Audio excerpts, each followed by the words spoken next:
why is it that a priest processes into Mass rather than just starting behind the altar? Well, it's a very ancient tradition, and it has a very deep theological significance to it. To start, I think it's worth looking at the most common and the most popular sort of procession, and that's on wedding days, when the groom traditionally stands at the foot of the altar outside of the sanctuary, and the bride is the last one in the procession. All of these people are coming forward, and, in a certain sense, they are moving in the order of least importance, if you will, right? The closest friends of the bride and groom are the last ones who come in, and the last one, of course, is the bride herself. Have you ever wondered why the bride and the groom don't go in together? Well, one reason is they're not married yet. There's a symbolic sense that the two of them are now coming together for the first time. Absolutely. But it has a lot to do also with what St. Paul says in the letter to the Ephesians, when in chapter 5 he compares the relationship between a husband and a wife to the relationship between Christ and his church. That has profound significance for how we celebrate weddings. So we imagine that just as a groom stands awaiting the presence of the bride, so does Christ await the presence of his church. And the entrance procession is just that, a reminder that the bride of Christ, the church, the people of God, are walking toward Jesus in a very particular way throughout our lives.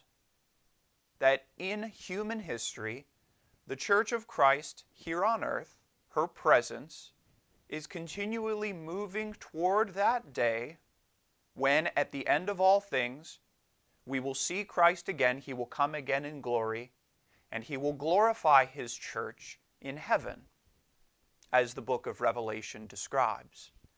So in a very real way, that's why we have the wedding procession, and that's why we have, actually, if you think about it, 3 processions during Mass. There's the entrance procession at the beginning, where the liturgical ministers process into the sanctuary. There's the procession at the offertory, where members of our community process in with the gifts that will be offered for the sacrifice. And there's the procession for communion, when members of the church walk forward to receive the Eucharist. Each one of these processions is ultimately about the bride of Christ walking forward to meet her bridegroom, to be with Jesus. So all of those processions, really, I don't think we remember or we realize the deep meaning behind a procession, a walking, a pilgrimage, that we are walking toward God. I know that at our cathedral, during major liturgies, especially for ordinations, one of the entrance hymns that we hear is, "Go up to the altar of God, the God of gladness and joy." Right? Go up to the altar of God. That's what we do in procession. We are walking toward these representations of Jesus.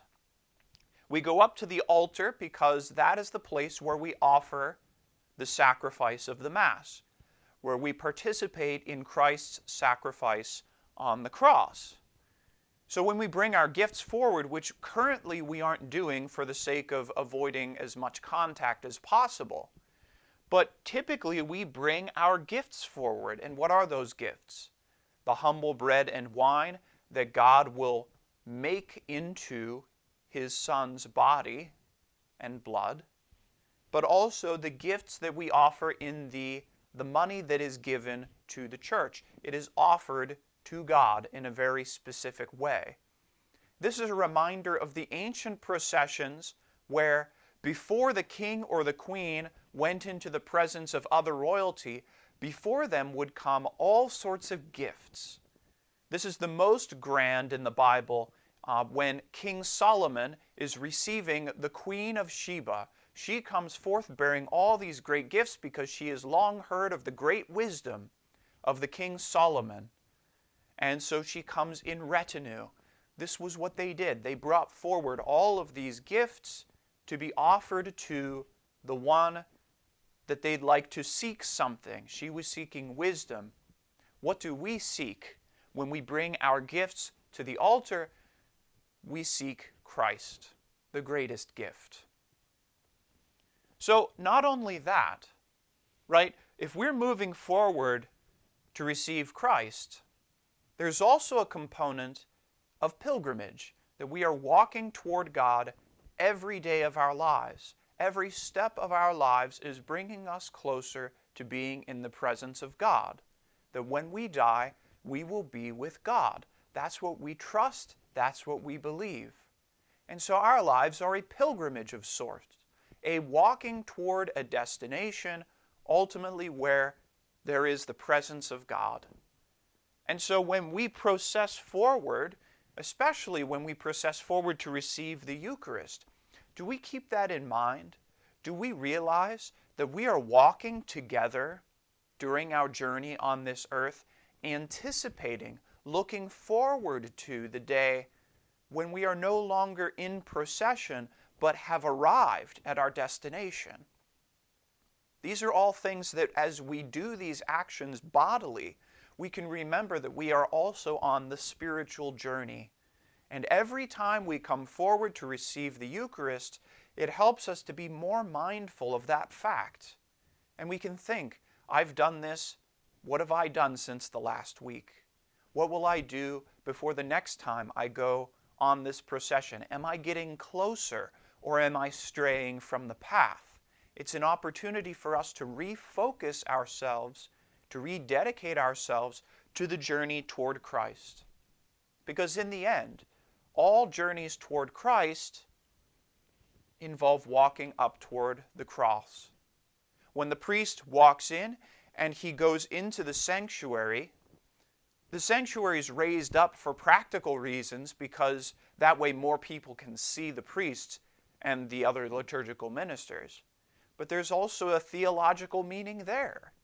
Because just as Christ had to ascend onto the Mount of Golgotha, the Mount of Olives, not the Mount of Olives, that's something else, up to the place of his crucifixion. So we imagine that when the priest ascends to the altar of sacrifice, he is doing so in imitation of Christ, who ascended Calvary to offer his own body as the great sacrifice. And so not only are priests mindful of that, but all of us ought to be mindful that as we process toward Christ, as we walk toward him, we must take up our cross in order to follow him. It's a reminder that this journey, this pilgrimage, this walking toward Christ is not just a pleasure jaunt. It is a true pilgrimage. There is hardship, there are challenges that we face.